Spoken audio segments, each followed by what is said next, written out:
And we're live. Okay, very good. Well, hello everybody. We're going to do a quick Chanukah modern celebration. We did a good lengthy bit on Hanukkah and the history of it, and did way more with the Hasmonean dynasty and the Maccabean revolt and Sadducees and Pharisees and all of that. What I wanted to do for you today was pull in what the sort of modern celebration of Hanukkah has become, and what we're going to do is we're going to go through a little bit of Talmud, and we're going to talk about what the sages say about the celebration and what that's all about, right? And then we're going to move through just an explanation of some of the things of how you can celebrate it and what it might mean for you, whether even kind of interesting whether you're coming from a Jewish background, a Christian one, secular one, and how Hanukkah manifests in all of those realms. So, to start off, here's the funny part about it. Of course, I mean, you might as well, if you want to quibble about how to spell it, this is one of like 7 ways, right? So, I went ahead and wrote it on the board. Of course, you're going to see it sometimes where it just has the H. And then you're going to see it sometimes where there are two N's or two K's and one N and two K's and two K's and one N and any combination thereof, right? But what I want you to know is the Hebrew spelling. So Chanukah comes from the root chanach, which means dedicate. So Hanukkah is called the Feast of Dedication or Rededication. And this is something that we had talked about last week, of course, with the desecration of the temple and the institution of the celebration of the dedication, the rededication that took place after the temple had been cleansed and was able to be devoted again to sacred worship of God. So, this, of course, is an 8-day celebration that has existed since that implementation of the very first. The very first Hanukkah, when Judah Maccabee went into the temple, he instituted an 8-day worship. Now it's interesting because if you read Talmud, I did actually see that it says, and the sages 1 year later implemented an 8-day festival in commemoration. So I thought that was kind of interesting. I don't know if that's a disputed thing, or maybe I just need to read into that a little bit more, but something to take note of. Now, there are a couple of things that they say are parts of the celebration of these 8 days. Within this period of time, it is traditional that you are not to eulogize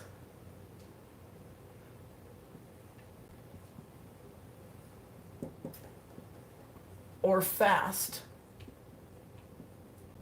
So this is a period of time where you are supposed to celebrate and not be mournful. This is something that I thought was interesting. So you can read directly. Hello, dropping things. Just need to bring my notes closer to me.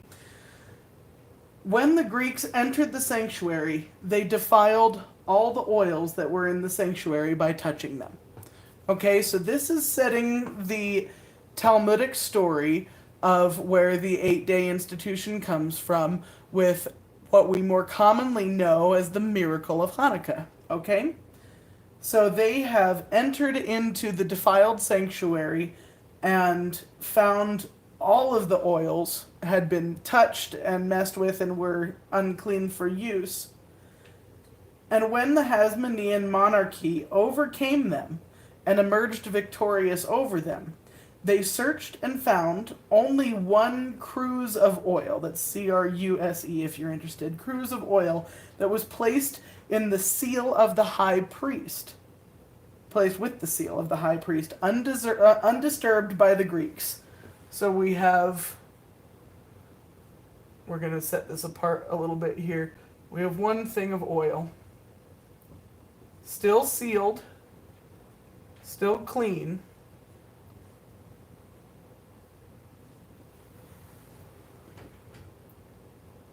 And there was sufficient oil to light the candelabrum, it says, for only one day. Which, it's interesting. I mean, all of the menorot would have been stolen and ransacked if they were pure gold. So maybe it was just a candelabrum, right? There might have been something where it wasn't precisely the menorah that was otherwise set apart for temple worship.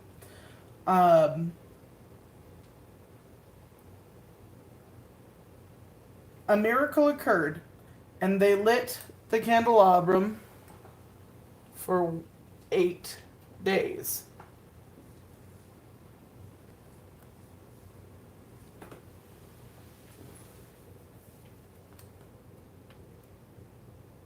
Okay.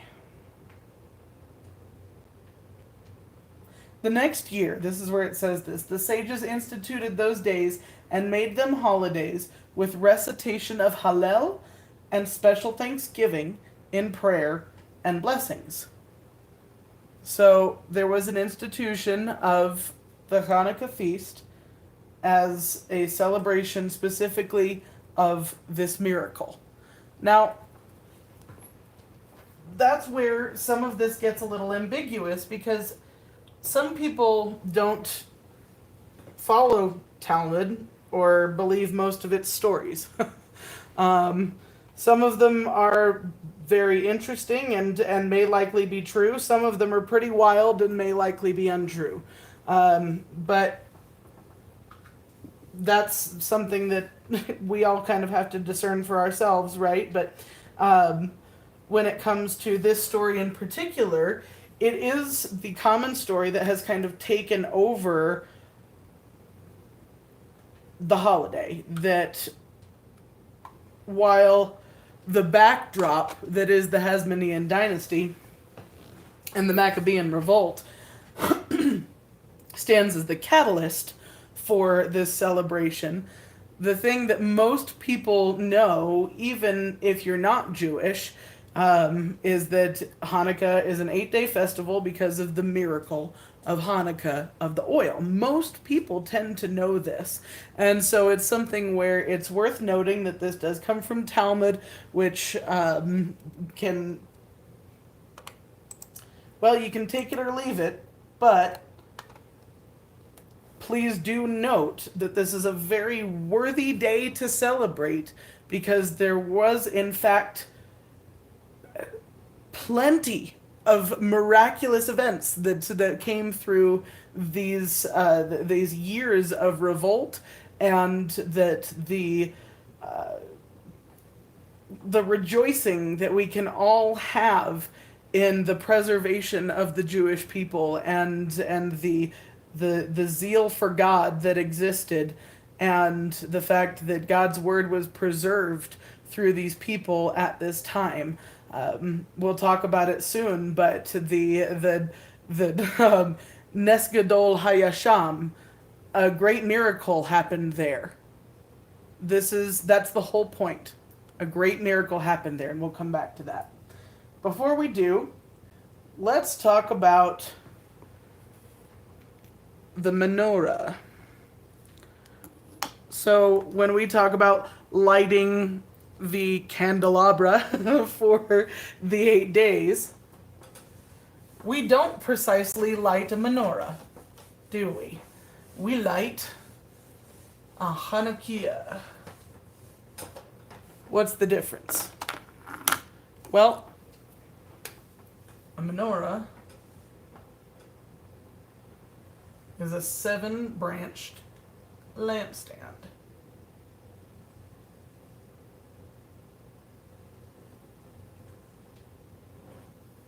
Okay. It's 3 little feet, just for a good and accurate depiction. A chanukiah is a 9-branched candelabra.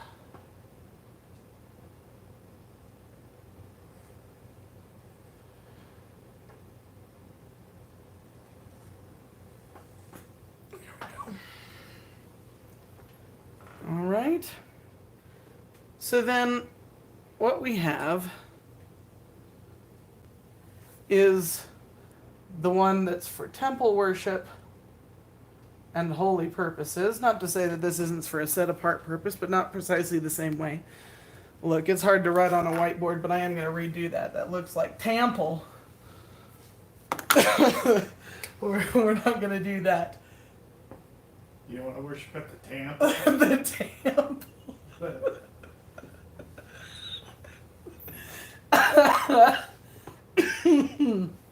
Temple.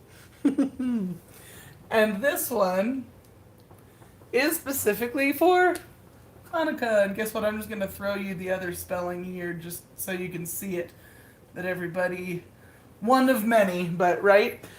So when we're celebrating for Hanukkah, there are a couple different ways to do this. Here's the fun part. I'm going to actually just draw us a bigger chanukiah now that I've done those so pretty and erase the temple. So, boop. 3, 4, 5, 6, 7, 8, 9. So, presumably, you'd have little oil cups. We often use candle, which is actually kind of interesting because while Talmud has a whole lot to say about oil, it has nothing to say about candles. So, do with that what you will. At least not that I could find. If you guys go read it and find something I missed, please let me know. And we have oil in here, some olive oil probably, most likely. Come back to that too.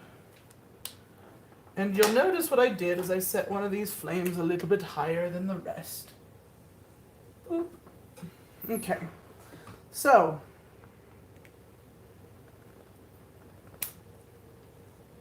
when the chanukiah is lit, there is a new candle added from right to left. And they say this is like the Hebrew language. So that would be night 1, 2, 3, 4, 5, 6, 7, 8. Okay?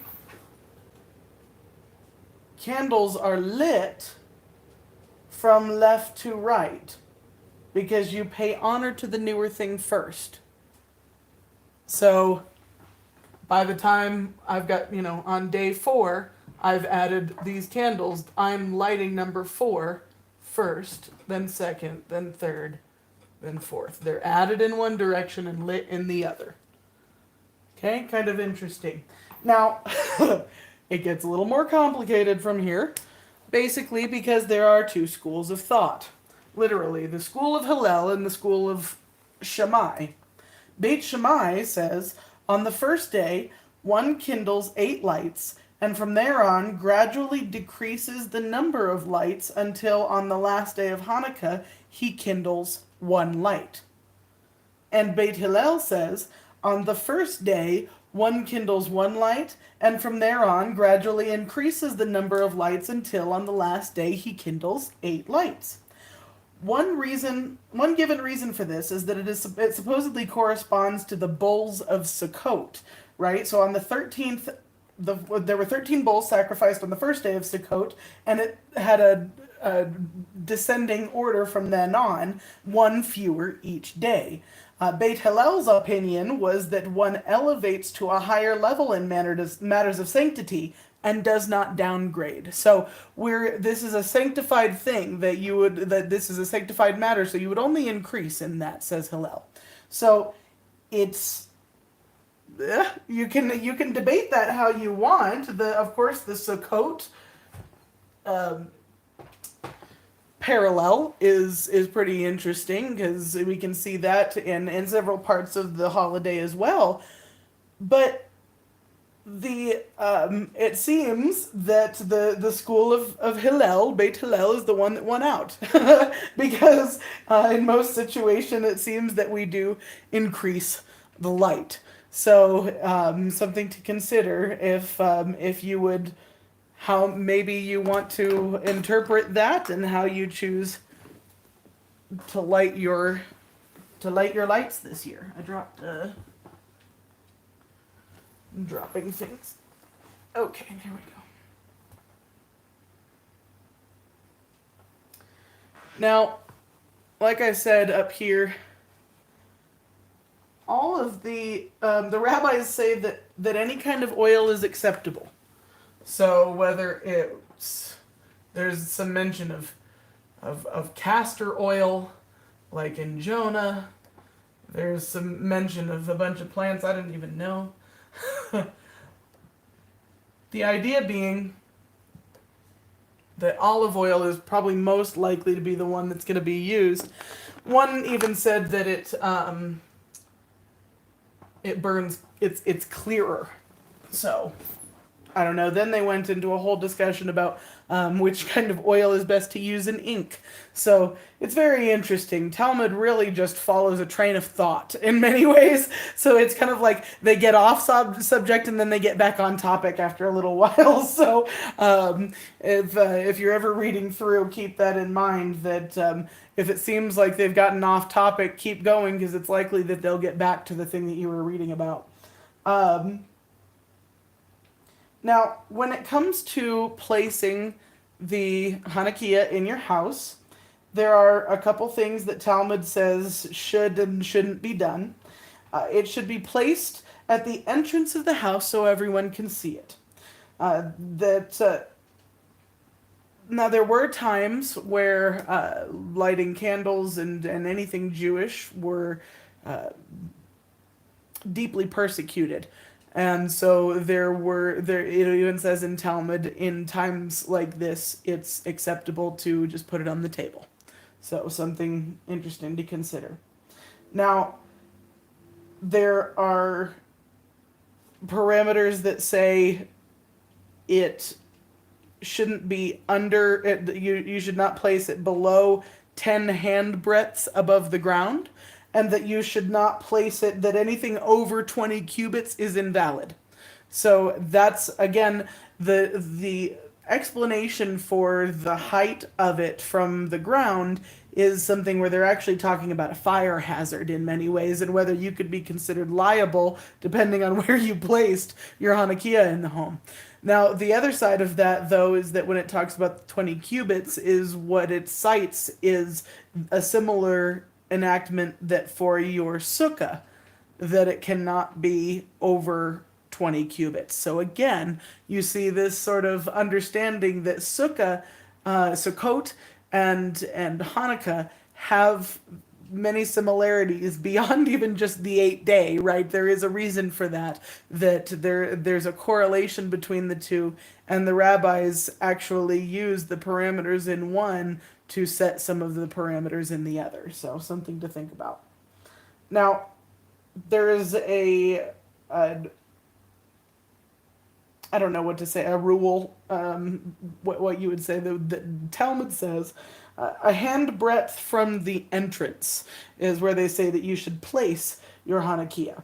There's a debate about whether you could place it on the right hand or on the left, but one says to do it on the left so that when the mezuzah is on the right and the chanukiah is on the left, one enters and is surrounded by mitzvot. Kind of interesting, kind of cute. So there are two special Hanukkah blessings that come through, as well as the Shehechianu on the first night.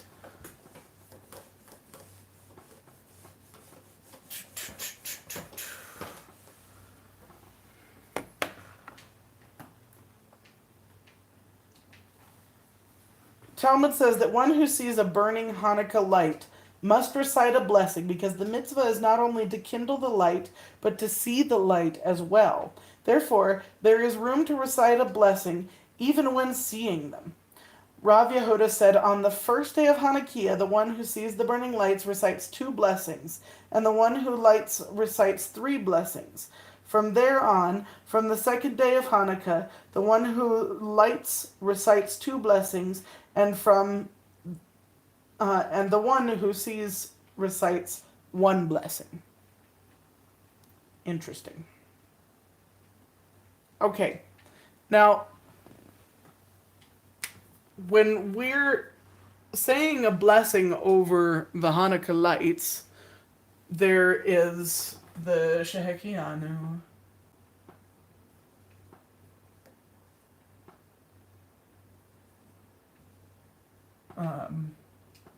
Shehekianu v'kiyamanu v'hegianu lazman hazeh. Blessed are you, Lord our God, King of the universe, who has sustained us in life and has allowed us to reach this season. So that's one of those that we say at a lot of the holy days, right? Then, of course, there is the Baruch atah Adonai Eloheinu melech haolam,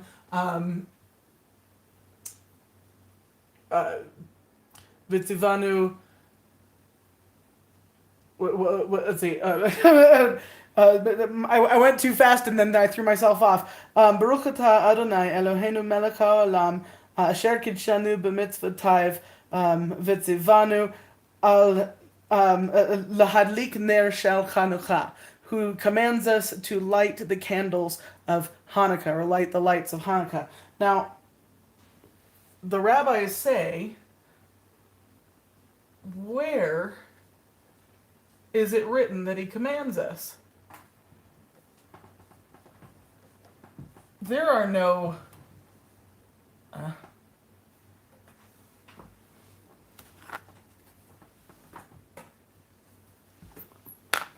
where's the command?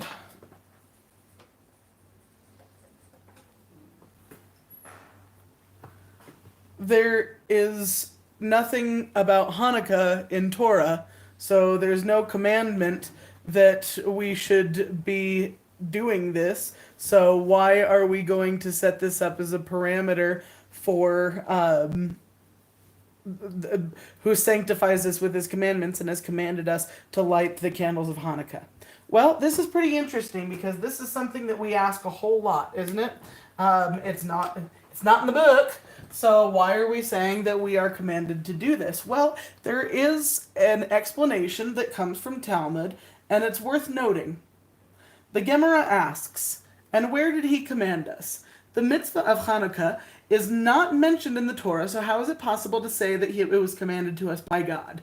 The Gemara answers that Rav Avia said, the obligation to recite this blessing is derived from the verse, you shall not turn aside from the sentence which they shall declare unto you, to the right nor to the left. Deuteronomy 17:11.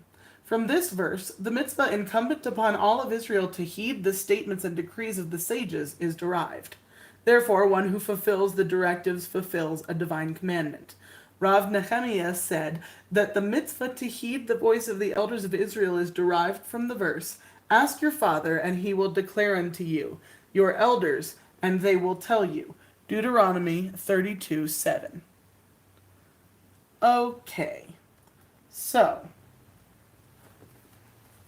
there is not a commandment to light the candles,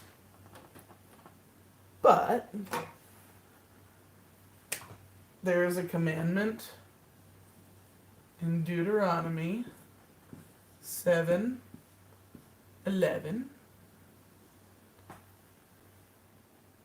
17:11, excuse me. And a commandment in Deuteronomy 32:7. This one, they say that you should not turn from the right or to the left from the sentence they shall declare.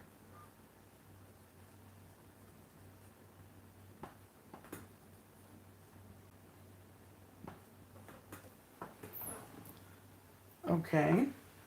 Let's look that up, shall we? We'll go to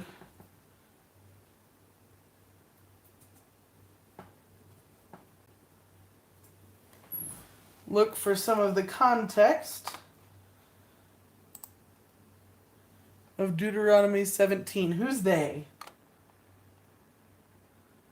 Oh, the law of the courts.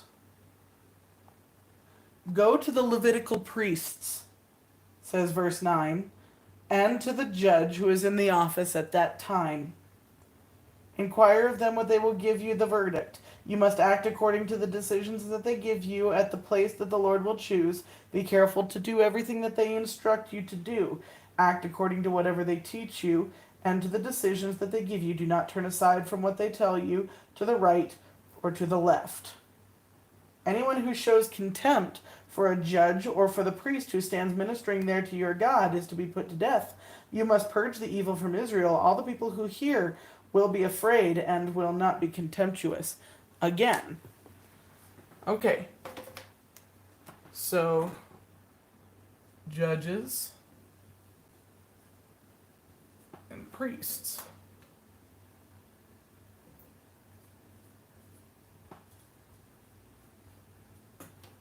Now, Deuteronomy 32:7.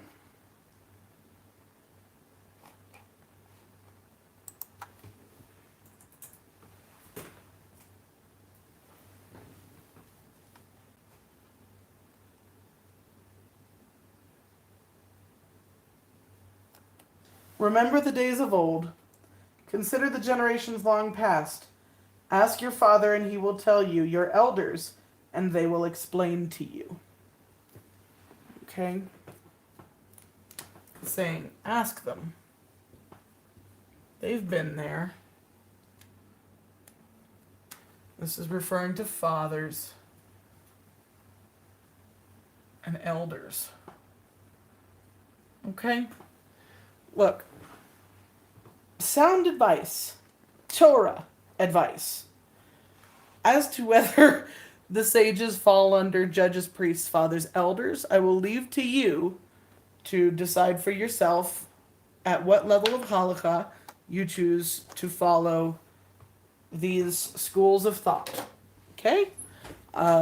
Just interesting that we often ask, where is the command when we say Vitzivanu, and commands us?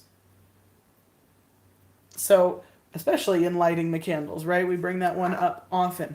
They're saying that it's not in there, but the sages and the rabbis say you should do this, and Torah says that you should listen to your elders. So, interesting. Do with that what you will.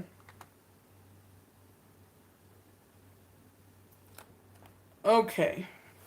Couple of other things that we're going to talk about going back to our menorah. The thing about the light of the menorah is that it is not meant to be used for anything but pleasure. What I mean by that is that you're not going to use this to read a book. You're not going to use any of these lamps to light any other fire in the house. And you're not going to use this as the sole lamp in your dwelling. This is something that is there for celebration and is there for you to have there for a sanctified and set apart purpose, right? So that's why you have the shamash candle. This is the light whereby you may light the other lights. So we keep a servant candle around in case you need to do something useful with it. It is set higher than the other. Basically, they'll say so that this is set apart so that you know which one is the servant candle. Now, the servant candle, basically, it says could be a bonfire. You have that option if that just is like the other fire that happens to be burning, that you light, thereby light the remaining 8 lights as you go through. There is a huge debate back and forth as to whether you can light from one chanukiah to another. It's kind of interesting. So if you wanted to go read that, there's a lot of content in there and it goes back and forth. So when we talk about the servant candle, what we have though is you're going to come here and you're going to light this one first, and then you're going to carry the light and you're going to go and you're going to light these in order, right? And then you're going to do each of your candles using that one. Now, the interesting part about that is that it's called the shamash. Now, this is an interesting word in Hebrew because it could be servant, but shemesh, same consonants, different vowels, is sun. S-U-N, sun. Okay, so that sort of light is, you can see the equivalent thing, especially in something like this.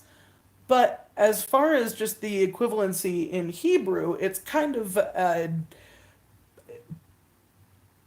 there's a bit of a mystery there, and there's something worth debating, digging out, doing a drash on, right? Extracting from that. And there, I will point out to you that one of those famous verses that we know is the "Thou art the Son of righteousness."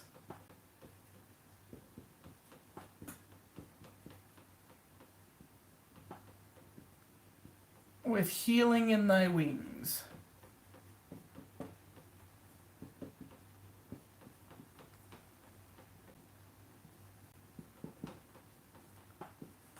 Interesting.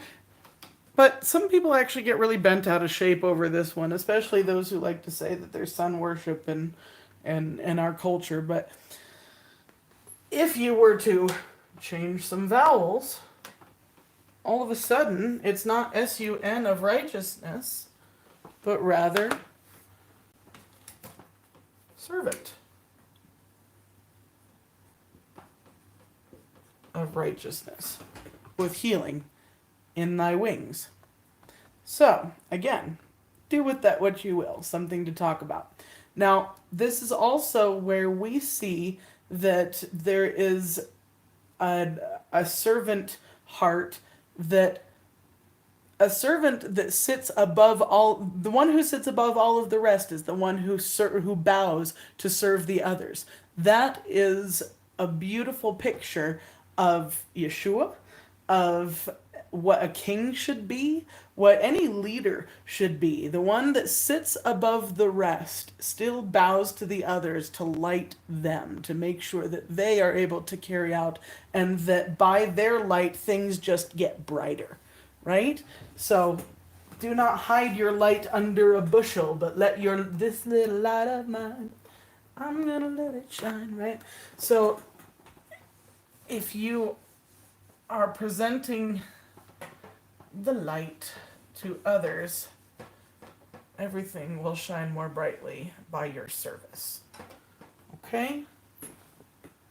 Now, there are a couple more things that I want to talk about just when it comes to traditional Hanukkah celebration. What do we all love about Hanukkah? If not the food. Because of the oil in the celebration, that as a commemoration of the oil that was used in the miracle, we eat fried foods. Potato pancakes called latkes. So good. And you can throw basically anything you'd throw on a potato on there. Some people do sweet. I like to do sweet potato latkes. Those are kind of fun. And then you can do just regular potatoes. And people do everything from sour cream if you're more of a savory person, or applesauce if you're one of those. So you can eat those in all kinds of ways, but it is traditional to eat fried foods. It's also traditional that you would give each other. I'm just gonna put food up there to kind of complete my little category here. But also the traditional that you would give each other gelt, which is L in there. That is Yiddish for money. Now, oftentimes you'll see chocolate gelt as a reminder of the sweetness of the day. Also, that it is traditional to give some tzedakah, to give some charity, and to give that out so that even the poor can light the lights of the chanukiah. That's a mitzvah, and you want to be able to produce that for people. So you want to give them tzedakah, and you want to give them a little bit of extra money so that the poor can light the candles too. Okay. So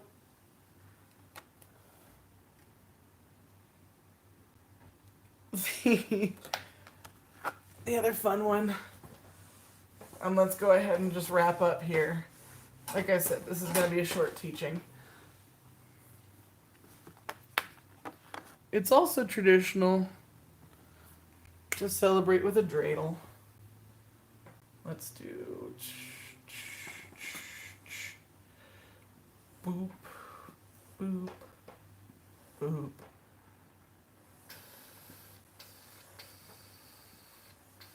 Oh, I almost had it. It was clean there for a second.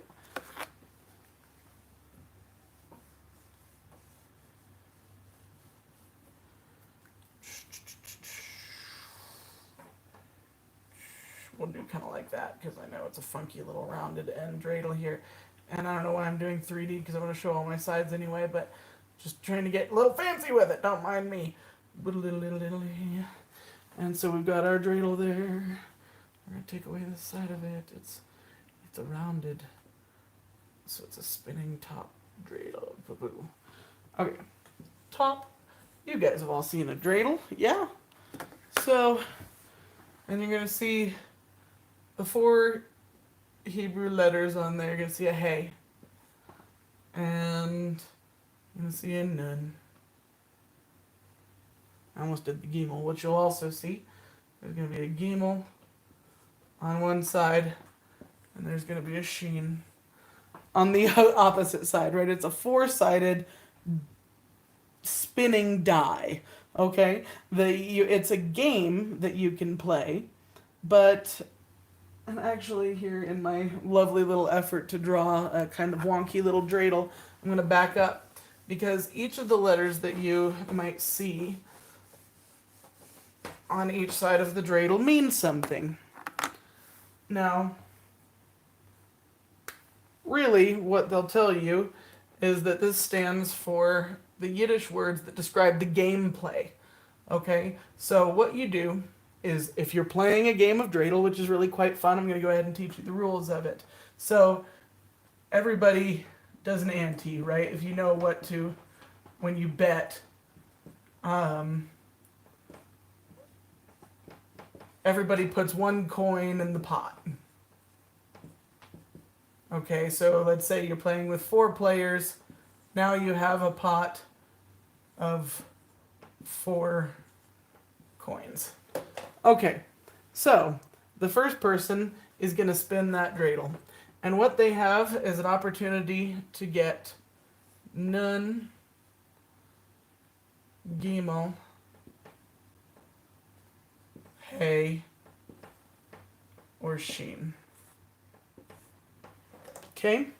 Now, what some will tell you is that if it lands on nun, well, that stands for, I'm going to change some colors here, make this a little clearer. The Yiddish word nit, which means nothing. So, if I rolled a nun, I don't get to take any of the pot. If you roll a gimel, they say that stands for ganz, just take this away here, which means all. I don't know Yiddish, so I'm checking my notes. Hab. Let me back up. Which, of course, is half, but I think you could have figured that one out, right? So if you get a gimel, we say gimel is gimme. It's an easy mnemonic device for us so that you get all of them. So if I get a gimel, I get to take all of these. If I get a hey, that means I get to take half. And if I get a sheen, that means I have to put 3 in. So if I get a sheen, then the pot gets bigger. Right? If you get a hey with an odd number, round up, be fair. It's more fun that way. Stel means put. Okay? So those are the rules of the game. If you want to have the Hebrew mnemonic devices, you can do the Nit, Ganz, Hab, Stel, or the Yiddish reminders. If you want a little bit of an English mnemonic device, Nun is nothing, Gimel is gimme, Hey is half, that's an easy one, and Shin is put 3 in. Shin is in, okay? So, and then you would add, and then the next person has an opportunity to do all this. Whoever gets all of the most, the biggest pot by the time you end, and everybody, once you go around, will add more, and every time you start a round, especially if someone gets Gimel and takes all of them, then everybody puts one in again, right? Until someone gets knocked out, as is the way of betting. Okay.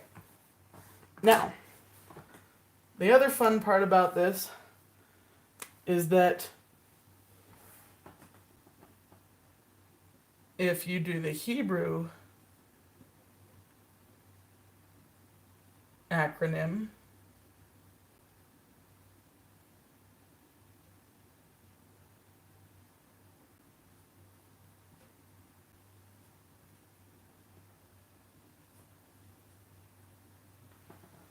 Nes Gadol Hayasham is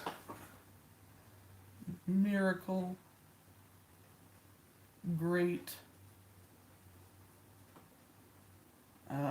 was there.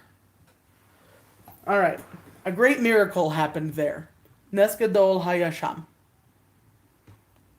If you have something, and I will go ahead and grab my visual aid on this one.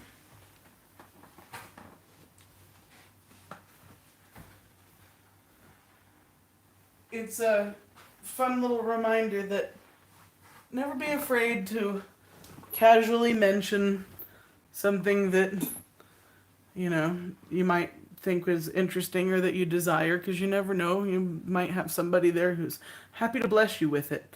Because I had casually mentioned in front of a group of friends that I have always wanted an Israeli dreidel. Because whereas a regular dreidel, and I say regular, here, let me... Oh, no! Crawling under all of these things to make this work.